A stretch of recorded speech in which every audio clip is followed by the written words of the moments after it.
అంటే ఇట్లా చెప్తున్నారు? మాకు సార్ చెప్పినాడు. ఏం చెప్తున్నారు సార్ ప్రతిరోజు? అదే సార్ ఈరోజు మనకు ప్లస్ అయినట్టు చెప్తాను సార్. ఈరోజు మనకు చెప్పాలా? మంచి జరిగినట్టు చెప్తాను సార్. Very good sir. మనకు డబ్బులు వచ్చినట్టు చెప్తాను సార్. ఓకే. ఈ రోజు ఒక 5,000 వచ్చింది సార్ అమౌంట్.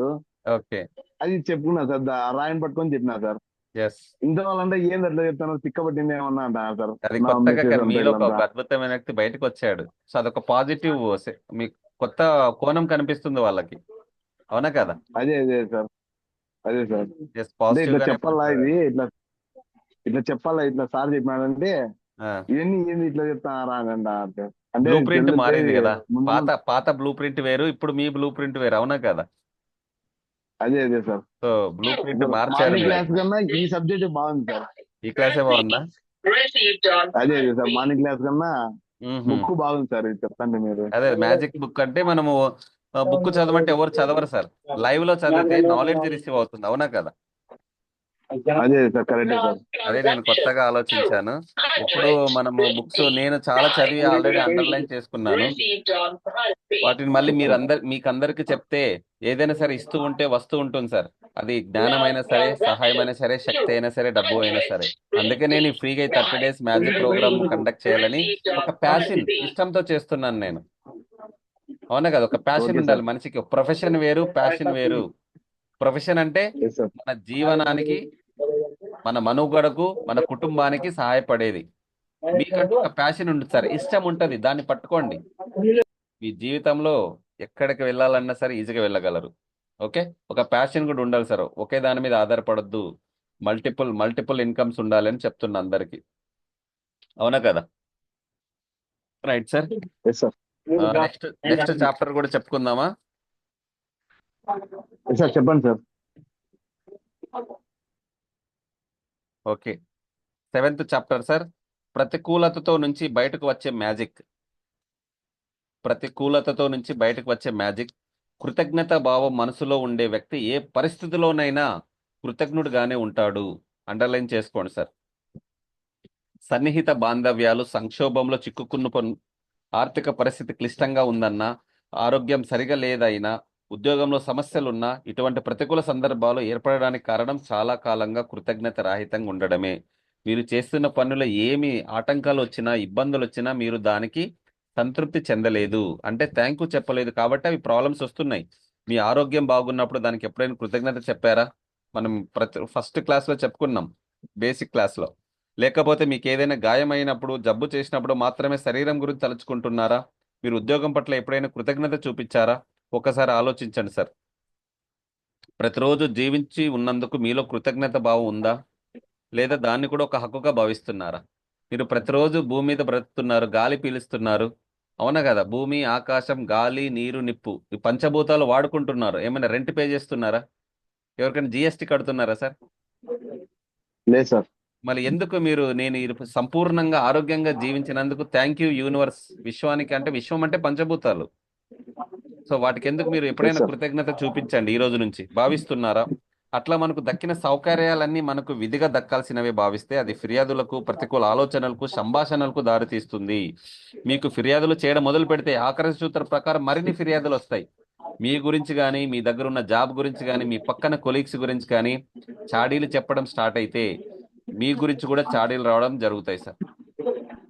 మీరు వాతావరణం గురించి కానీ, ట్రాఫిక్ గురించి కానీ, పై అధికారి గురించి కానీ, మేనేజర్ గురించి కానీ, భాగస్వామి గురించి కానీ, మీ కుటుంబం గురించి కానీ, స్నేహితుల గురించి కానీ, అపరిచితుల వ్యక్తులు కానీ, మీకు వచ్చే బిల్లుల గురించి, దేశపు ఆర్థిక పరిస్థితి గురించి, ఒక కంపెనీ గురించి ఇట్లా ఫిర్యాదులు చేస్తూ పోతే మీకు అసలు కృతజ్ఞత అనేది లేదన్నమాట. ఈ రోజు నుంచి మీరు దేని గురించి నెగిటివ్ మాట్లాడకూడదు సార్. ఈ 30 రోజులు పాజిటివ్ వర్డ్సే ఉండాలి, నెగిటివ్ మాట్లాడకూడదు. ఫిర్యాదులు చేయడం, ప్రతికూల ఆలోచనలు చేయడం, మాట్లాడడం అన్ని మన హక్కుగా భావించడం జరగవలసిన పనిని అడ్డుకుంటున్నాయి. మీకు ఇప్పుడు అర్థమైంది అనుకుంటాను అందరికీ. ఏదైనా మనం అనుకున్నది వికటించినప్పుడు మీకు అర్థం చేసుకోవాల్సిందే, ఉండవలసిన కృతజ్ఞత లోపించిందని ఆ విషయం మీరు తెలుసుకోకపోవడమే.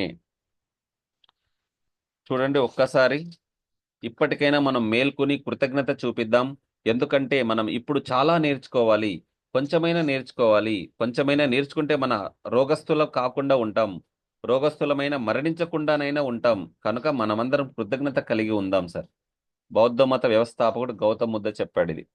బుద్ధుని వాక్యాలే మనకి ప్రేరణ కావాలి కనుక ఈ రోజు మీరు పరిష్కరించి తీరవలసిన ఒక సమస్య ప్రతికూల పరిస్థితి ఉందనుకోండి, మీరు కృతజ్ఞులై ఉండవలసిన 10 విషయాలను గుర్తు తెచ్చుకోండి. మొదలు పెట్టడం ఒక సవాలు వంటిదే, కానీ బుద్ధుడు మనకు దానికి మార్గం చూపిస్తున్నాడు. మీరు కంప్యూటర్ మీదనో మీ కృతజ్ఞత జాబితా వ్రాసుకునే పుస్తకం ఏదైనా వ్రాసి పెట్టుకోండి సార్. ఉద్యోగం దొరకలేదనుకోండి, ఆ పరిస్థితిని మార్చాలి అంటే మీరు చాలా శ్రద్ధగా కృతజ్ఞతను అభ్యాసం చేయాలి. మీరు చెప్పుకోవాల్సిన విషయాలను కొన్ని ఉదాహరణలు చెప్తాను. నా కుటుంబంతో గడపడానికి నాకు కావలసిన సమయం దొరుకుతున్నందుకు కృతజ్ఞుడని. నాకు తగినంత సమయం దొరకడం వల్ల నా జీవితాన్ని ఒక క్రమ పద్ధతిలో ఉంచుకోగలుగుతున్నాను. నా జీవితంలో చాలా కాలం నాకు ఒక ఉద్యోగం ఉండినందుకు నేను సంతోషంగా ఉన్నాను. ఇదే నా మొదటి నిరుద్యోగ సమయం అయినందుకు కృతజ్ఞత చెప్పుకుంటున్నాను. బయట చాలా ఉద్యోగాలు ఉన్నందుకు ఆనందిస్తున్నాను. ఇలా ఎప్పుడైనా చెప్పారా? బయట ఉద్యోగాలు లేవు అంటున్నారు కానీ బయట చాలా ఉద్యోగాలు ఉన్నందుకు కృతజ్ఞతలు ఎవరైనా చెప్పారా సార్?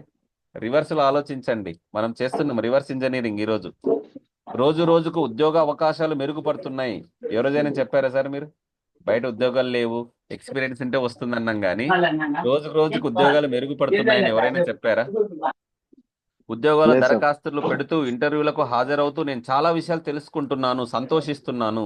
నేను ఇంకా ఆరోగ్యంగా ఉండి ఉద్యోగం చేయగలుగుతున్నాను. నా కుటుంబం ఇస్తున్న ప్రోత్సాహానికి మద్దతు తెలుపుతున్నాను. ఇప్పుడు నాకు దొరుకుతున్న విశ్రాంతికి కూడా నేను కృతజ్ఞత చెప్పుకుంటున్నాను. ఉద్యోగం పోయినాక దాని విలువేమిటో తెలిసింది. ఇప్పటిదాకా నేను విషయమే ఆలోచించలేదు. ఉద్యోగం ఉన్నప్పుడు మీకేం కనిపించదు సార్. ఎప్పుడైతే మీకు ఉద్యోగము బిజినెస్ లేకపోతే ఖాళీ కూర్చుంటారు కదా, రోజుకి 60,000 నుంచి 70,000 ఆలోచనలు వస్తూ ఉంటాయి అందరికి. అవునా కదా? సో అప్పుడు ఆ ఉద్యోగం గురించి, ఆ బిజినెస్ గురించి విలువ తెలుస్తుంది మీకు అప్పుడు. ఎస్, ఒక నిరుద్యోగికి ఉన్న కృతజ్ఞత భావం వలన అతను లేదా ఆమె వివిధ పరిస్థితులను ఆకర్షిస్తారు. వారి పరిస్థితి అనూహ్యంగా అద్భుతంగా మారిపోతుంది. కృతజ్ఞతకున్న గొప్ప శక్తి ముందు ఎటువంటి ప్రతికూలనైనా తల వంచాల్సిందే. మీకు ఏదైనా క్లిష్ట పరిస్థితి, వ్యతిరేక పరిస్థితి ఎదురుపడినప్పుడు ఫస్ట్ ముందుగా థ్యాంక్ యూ చెప్పండి. ఎవరైతే థ్యాంక్ యూ చెప్తారో వాళ్ళ జీవితంలో ప్రతికూల శక్తి కూడా అనుకూల శక్తిగా తయారైపోతుందంట సార్. ఇది ఒక మ్యాజిక్ లా జరిగిపోతుంది. ప్రతికూల పరిస్థితి మారడానికి ఎన్నో మార్గాలు కనపడతాయి. మళ్ళీ చెప్తున్నా, మీరు చేయవలసిందల్లా కృతజ్ఞత భావాన్ని అభ్యాసం చేయడమే. అప్పుడే మ్యాజిక్ పనిచేస్తుంది సార్. అర్థమైంది అందరికీ? మరొక ఉదాహరణ చూద్దాం. ఒక తండ్రికి కొడుకు మధ్య సంబంధం చెడిపోయింది అనుకుందాం. తనేం చేసినా అందులో తన తండ్రిని మంచి అనేది కనబడడం లేదని కొడుకు అనుకుంటూ ఉంటాడు. అందరింట్లో ఉండే పరిస్థితే కదా సార్ ఇది. నా జీవితంలో ఇతరుల్లో ఉన్న సంబంధాలు చాలా వరకు బాగున్నాయి అనుకోండి. నా తండ్రి ఎంతో కష్టపడి తనను చదివించి నాకు చెప్పించినందుకు నేను కృతజ్ఞుడని చెప్పుకోండి సార్. నా బాల్యం మొదలైనప్పటి నుంచి నా తండ్రి నా కుటుంబానికి చేసిన సేవకు నిజంగా కృతజ్ఞతలు. నా చిన్నప్పుడు మా నాన్న ప్రతి శనివారం బాల్కి తీసుకుపోయినందుకు కృతజ్ఞతలు. మీకు సైకిలో గేమో ఆడిపించింటాడు సార్, ఒకసారి గుర్తు చేసుకోండి. మా నాన్న నన్ను గురించి చాలా శ్రద్ధ తీసుకున్నందుకు నేను సంతోషంగా ఉన్నాను. మా నాన్న నాపై చూపుతున్న ప్రేమకు నేను కృతజ్ఞుడని. ఇలా మీ నాన్న గురించి పాజిటివ్ 10 వాక్యాలు రాయండి. సో తండ్రి కొడుకుల మధ్యన నెగిటివ్ ఆలోచనలది గ్యాప్ ఇవ్వకండి.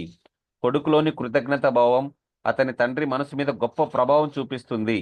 గుర్తుంచుకోండి సార్. మీలో ఉండే కృతజ్ఞత భావం ఎట్లా పనిచేస్తుందో మీకు కలిగే భావాలను బట్టి మీకే అర్థమవుతుంది.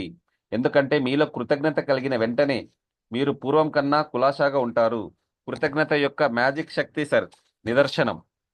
మీ కృతజ్ఞత జాబితా రాసుకోండి. మీరు నిజంగా కృతజ్ఞత చూపించవలసిన 10 ముఖ్యమైన విషయాలు మర్చిపోకుండా రాయండి సార్. ఈరోజు 7వ చాప్టర్ అసైన్మెంట్. నేను కృతజ్ఞుడిని నా జీవితానికి ఇచ్చినందుకు, మీ రిలేషన్షిప్కి, మీ దగ్గరున్న మనీకి, మీ దగ్గరున్న బిజినెస్కి, మీ దగ్గరున్న ఉద్యోగానికి, మీ దగ్గరున్న ప్రతి వస్తువుకి సార్. మీ దగ్గరున్న మొబైల్ కావచ్చు, డైరీ కావచ్చు, మీ ఇంట్లో టీవీ కావచ్చు, మీరుంటున్న ఇల్లు కావచ్చు, మీరు వాడుతున్న బైక్ కావచ్చు. ఒక 10 విషయాలు గుర్తించి మీరు ఎందుకు కృతజ్ఞత చూపిస్తున్నారో ఒక్కసారి తలుచుకోండి సార్. ఇవాళ ఒక్కరోజు మీరే ప్రతికూల విషయం మాట్లాడకుండా చూసుకోండి. మీరు 30 రోజులు కాదు సార్, ఒక్క రోజు నెగిటివ్ ఆలోచనలు చేయకుండా ఉండడానికి ప్రయత్నించండి. మీరు ఎప్పుడైతే నెగిటివ్ ఆలోచనలు, నెగిటివ్ భావనలు చేస్తున్నారో మీ వెనక ఒక అదృష్టమైన మేనేజర్ నోట్ చేసుకుంటున్నాడని ఒక్కసారి మైండ్లో గుర్తు చేసుకోండి. ఇది నిజంగా మీకు ఒక సవాలే, కానీ ఈ ఒక్క రోజుకు అలా జాగ్రత్త పడండి. ఇట్లా చేయడానికి ఒక ముఖ్యమైన కారణం ఉంది. ఎందుకంటే మనలో చాలా మందికి మనం రోజు ఎన్ని ప్రతికూలమైన మాటలు మాట్లాడతామో తెలియదు. గుర్తుంచుకోండి, ప్రతికూల సంభాషణ, ఫిర్యాదులు మనకి మరింత అటువంటి పరిస్థితులు తెచ్చిపెడుతున్నాయి. మీరు ఏదైతే నెగిటివ్ వర్డ్స్ మాట్లాడితే అవే మీ జీవితంలో జరుగుతాయి. మీరు బాధపడినారంటే అలాంటి వ్యక్తులే మీకు పరిచయం అవుతారు. మీరు అప్పులు అన్నారనుకోండి, అప్పులు ఉన్న వ్యక్తి మీ దగ్గర వచ్చి కూర్చుంటాడు. ఎస్, నేను సంతోషంతో ఉన్నాను, నా రిలేషన్షిప్ బాగుంది, నేను డే బై డే గ్రోత్ అవుతున్నానని మాట్లాడుకుంటే అలాంటి మైండ్ సెట్ ఉన్న వ్యక్తి మీ దగ్గరకు వస్తాడు. మీరేం మాట్లాడుతున్నారో మీరు ఎరకలో ఉంటే ఆ ప్రతికూల సంభాషణలను ఆపవచ్చు. వారి పర్యవసనాలు మీకు తెలుసు కనుక మీరు ఏదైనా ప్రతికూలమైన విషయం మాట్లాడుతూ ఉంటే ఈ లైఫ్ లైన్ ఉపయోగించుకోండి. మీరు మాట్లాడబోయే మాటలు వెంటనే ఆపి ఇలా అనుకోండి, కానీ నేను చెప్పాల్సిన వాళ్ళది ఏమిటి, నేను నిజంగా చాలా కృతజ్ఞుడిని, కృతజ్ఞురాలిని. ఇందుకు తగిన వాక్యాన్ని మీరెందుకు కృతజ్ఞులో ఉంటే ఒక కారణంతో పూరించండి సార్. మీ దగ్గర ఏదైనా రాలేదనుకోండి, ఎస్ నేను దానికి అర్హుడని ఈ మ్యాజిక్ లైఫ్ లైన్తో మీరు ఉంచుకోండి. భవిష్యత్తులో ఏ చిన్న సమస్య వచ్చినా ఆ నిప్పు రాజుకోకుండా కృతజ్ఞత భావంతో దాన్ని ఆర్పివేయండి. మంటలు చెలరేగక ముందే అదే సమయంలో మీ జీవితంలో మ్యాజిక్ని వెలిగిస్తారు సార్. ఏదైనా సమస్య వచ్చిందంటే అది నిప్పు రాచుకోక ముందే థ్యాంక్ యూ అనే కృతజ్ఞత భావంతో దాన్ని ఆర్పేయండి అని మనకు చాలా క్లియర్గా రచయిత గురించి చెప్తున్నారు సార్. ప్రతికూలత నుంచి బయటపడే మ్యాజిక్, మీ అదృష్టాలను లెక్క వేసుకోండి. ఒక 10 జాబితాని రాయండి సార్. మీ దగ్గర ఉన్న 10 వస్తువులకు థ్యాంక్ యూ చెప్పండి. ఈరోజు మీరు చేయాల్సిన టాస్క్ అసైన్మెంట్ ఎంతమంది చేయడానికి సిద్ధంగా ఉన్నారు? మీరు సంపూర్ణ ఆరోగ్యంగా ఉన్నారు, థ్యాంక్ యూ ఎస్ సార్. చెప్పండి. ఓకే, మీరు చేస్తున్న పనికి థ్యాంక్ యూ చెప్పండి. మీరు జీవితంలో భార్య పిల్లలతో భర్తతో కలిసి ఆనందంగా ఉన్నారు, ఒకసారి థ్యాంక్ యూ చెప్పండి. చాలా మంది నేను ఫేస్ చేస్తున్న సమస్య భార్య భర్తలు సఖ్యత లేకపోవడం, పిల్లలు మాట వినకపోవడము, ఇవే ఉంటాయి. 90% ప్రాబ్లమ్స్ అందరి ఇంట్లో, అవునా కదా? ఎందుకంటే వాళ్ళే కోరుకుంటున్నారు, నా భర్త నా మాట వినడం లేదు, డ్రింక్ చేస్తున్నాడు, పిల్లలు అల్లరి చేస్తున్నారని వాళ్ళే పదే పదే పదే అని అలాంటి ఫ్రీక్వెన్సీనే ఆకర్షిస్తున్నారు. యద్భావం తద్భవతి. మీరేం ఆలోచిస్తున్నారో అదే మీ జీవితంలోకి 100% మీ జీవితానికి మీరే బాధ్యత సార్. మీ జీవితంలో తప్పకుండా పరిష్కరించవలసిన ఒక సమస్యను ఎన్నుకోండి. ఆ పరిస్థితుల్లో మీరు కృతజ్ఞులుగా ఉండి 10 అంశాలను జాబితా వేసుకోండి. ప్రతి అదృష్టానికి, ప్రతి వాక్యానికి thank you, thank you, thank you అని చెప్పుకోండి సార్. 3 సార్లు చెప్పాలి. మనస్ఫూర్తిగా, దృఢ సంకల్పంతో, ఇష్టంతో చేయాలి.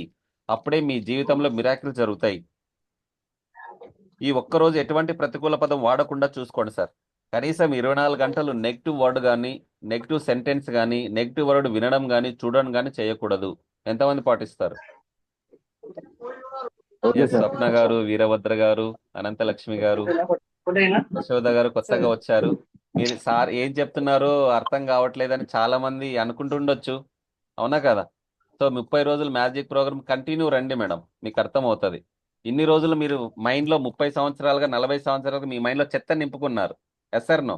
ఆ చెత్తని క్లీన్ చేసే ప్రయత్నం చేస్తున్నాం ఇక్కడ, అంతే. 50,000 రూపాయలు ఫోన్ అయినా సరే ఛార్జింగ్ పెట్టకపోతే పని చేయదు, అవునా కదా? ఇక్కడ ఛార్జింగ్ పెట్టే ప్రయత్నం ఎస్ సార్. చేస్తున్నాం. ఆత్మవిశ్వాసం ఉంటే ఏదైనా సాధించవచ్చు. అండర్లైన్ చేసుకోండి. మనిషికి గృహ బలం కన్నా ఆత్మబలం చాలా గొప్పది. మీలో ఆత్మవిశ్వాసం నింపడానికి ఇక్కడ ప్రయత్నం జరుగుతుంది. కొత్త వాళ్ళకి చెప్తున్నాను మళ్ళీ. 1 రోజులు 2 రోజులు మీ జీవితం మారదు సార్. 21 డేస్, కనీసం 21 రోజులు ఎవరైతే ఫాలో చేస్తారో, ఆచరిస్తారో వాళ్ళ జీవితం మిరాకిల్స్ జరుగుతాయి. Thoughts become action, action become habits, habits creates your character, character creates your destiny. Yes sir no sir? ఎంతమంది ఎస్ సార్. నమ్ముతారు సార్? మీలో ఒక అద్భుతమైన వ్యక్తి ఉన్నాడు. ఆ అద్భుతమైన వ్యక్తితో ప్రతిరోజు 10 నుంచి 15 నిమిషాలు మాట్లాడండి.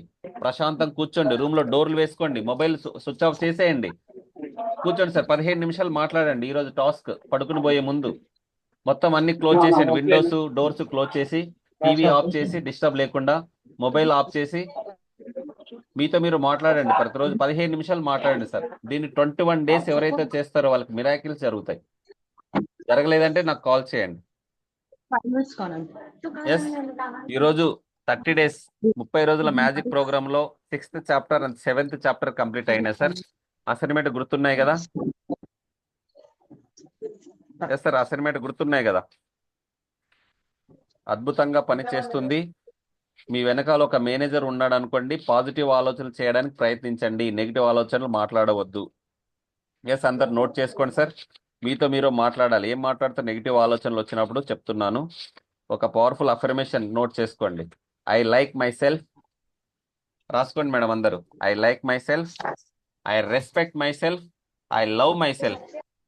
మిమ్మల్ని మీరు ఇష్టపడండి, మిమ్మల్ని మీరు ప్రేమించండి, మిమ్మల్ని మీరు గౌరవించండి. ఎదుటి వాళ్ళు కూడా మిమ్మల్ని ఇష్టపడతారు, ఎదుటి వాళ్ళు కూడా మిమ్మల్ని గౌరవిస్తారు, ఎదుటి వాళ్ళు కూడా మిమ్మల్ని ప్రేమిస్తారు.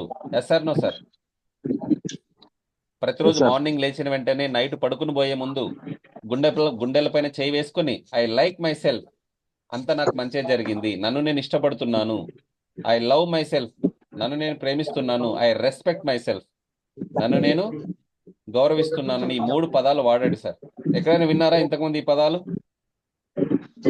వేలూరు స్వప్న గారు, అనంతలక్ష్మి గారు.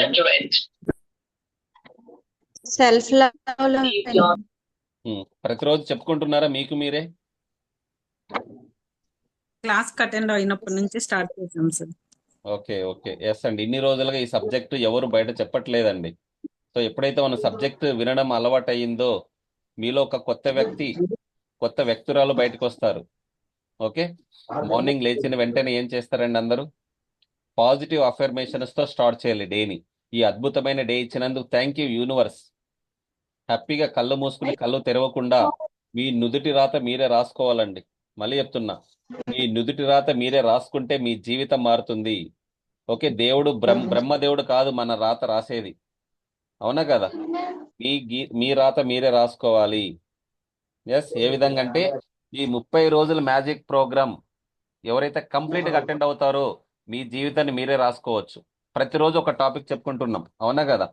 సో డే 1 ఏం చెప్పాము, డే 2 ఏం చెప్పాము, డే 3 ఏం చెప్పాము, డే 4 ఏం చెప్పాము, డే 5 ఏం చెప్పాము, ఈరోజు డే 6, డే 7. ఓకే, కంపల్సరీగా ప్రతిరోజు అటెండ్ అవ్వడానికి ప్రయత్నించండి సార్. అందరికీ all the best. Thank you so much giving. మీరు మీ జీవితంలో ఒక విలువైన సమయాన్ని ఇచ్చి చాలా విషయాలు నేర్చుకుంటున్నందుకు thank you so much. All the best అందరికీ. ఏమైనా డౌట్స్ ఉన్నాయండి డే 6 అండ్ డే 7 లో? No sir. No. Best records ఉంటే రికార్డ్స్ కొద్ది లైవ్ లోనే ఫాలో అవ్వండి సార్, లైవ్ రిజల్ట్స్ వస్తాయి. ఆల్ ది బెస్ట్ సార్ అందరికీ. Thank you so much. Love you all. Signing off Anantha Mariswamy. Like చేయండి, షేర్ చేయండి.